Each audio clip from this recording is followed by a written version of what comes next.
I did it for my birthday twin. I'm writing this while waiting for the police to come and get me. There's no escaping it, I am going to jail, probably for a long time. The reason why started a while ago. I'm Ethan, and 2 weeks ago was my 20th birthday. My best friend Emily would have turned 20 on the same day. I met Emily in preschool. At first, we clashed because our birthdays were on the same day. But soon, that became what made our friendship special. We called ourselves birthday twins. That's what happens when 6-year-olds come up with a nickname. When we were 14, Emily came out to me. She was a lesbian. In this day and age, that shouldn't be a problem, unless you're from a small town where the pastor has more power than the mayor. Emily stayed in the closet, she had no choice. But there were rumors. She never dated any boys, and when she hung out with the girls, she was always a little too close. The rumors got worse when she rejected the pastor's son for a date. Emily went to prom with a group of friends, and I went with my girlfriend. I had a great time at prom. The next day, my world crumbled. I was out for my morning jog through the park when I heard her calling me. It was Emily, hiding in the bushes. At first, I thought she wanted to prank me, but then I saw she was crying. I just held her while she cried. After what felt like hours, she told me what had happened. After prom, she was raped by 2 guys. I wanted to take her to the police, but she refused. She also didn't want me to take her home, so I brought her to my place. She showered for an hour, I could hear her crying through the door. I let her sleep in my bed. 4 hours later, I practically had to force her to eat. She stayed with me the rest of the week, but she refused to talk about what happened or report it. I was clueless until I went to church.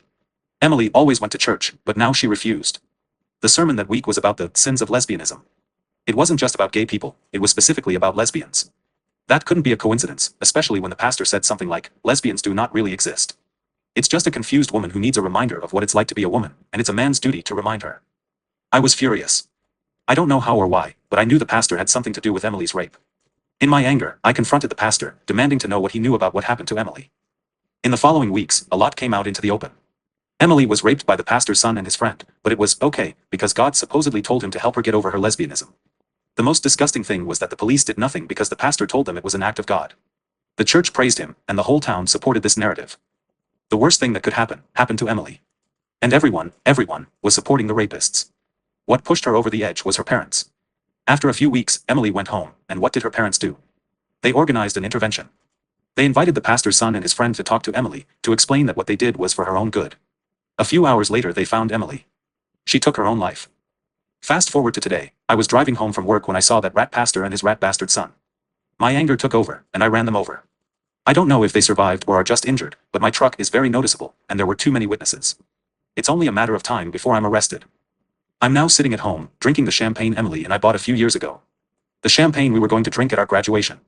The champagne we never got to drink because she was gone. I'm sitting here, drinking, waiting to be arrested. I have no regrets. I did it for my birthday twin.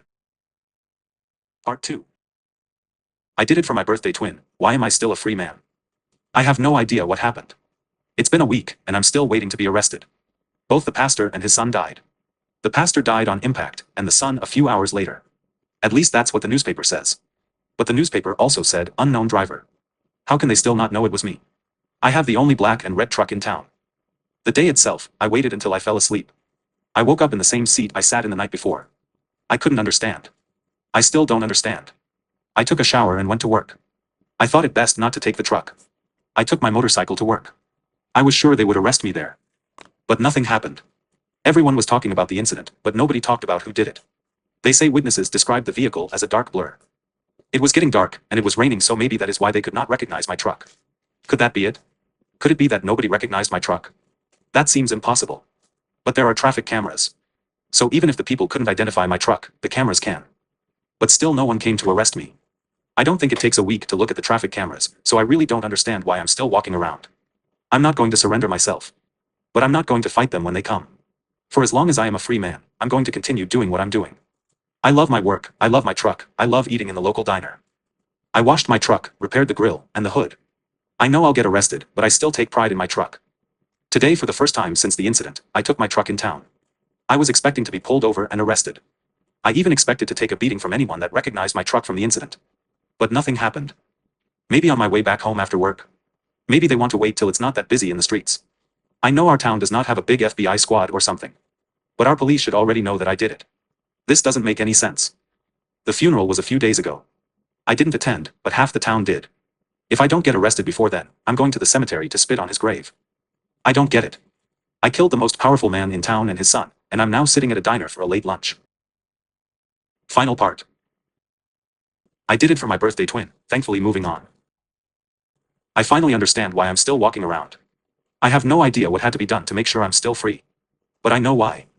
I was driving to work 2 days ago and I got pulled over by the police. I was speeding, not by much, just a little over the speed limit. I know this officer.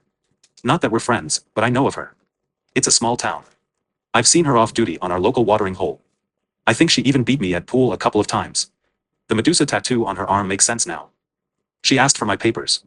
I gave them to her and she started making small talk. And that's when I was convinced I would be arrested. She was clearly distracting me waiting for backup to arrest me. I've been waiting for this for 2 weeks.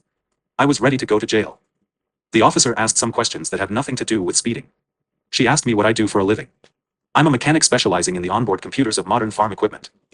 She said her cousin has a friend a few towns over where they use those fancy modern tractors, etc. Great opportunity for someone who has the skills and experience. I didn't think anything of it, I just played along waiting for her backup.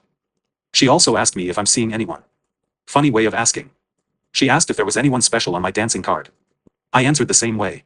My dancing partner decided to dance with someone else. So for now I'm standing on the sidelines. I was a little surprised when she finished up and gave me a warning to obey the speed limit. When she gave me my papers back she held on to them so I had to look at her. She leaned forward a little. And said, Emily wasn't the first. With that she let go of my papers, wished me a good day and walked back to her patrol car. I am not entirely sure I understand what has happened and what has been done the last 2 weeks, but I think I understand why. I'm now seriously thinking about moving, taking the tips the officer gave me seriously. But before I go, I'm visiting the cemetery to piss on that rat bastard's son's grave.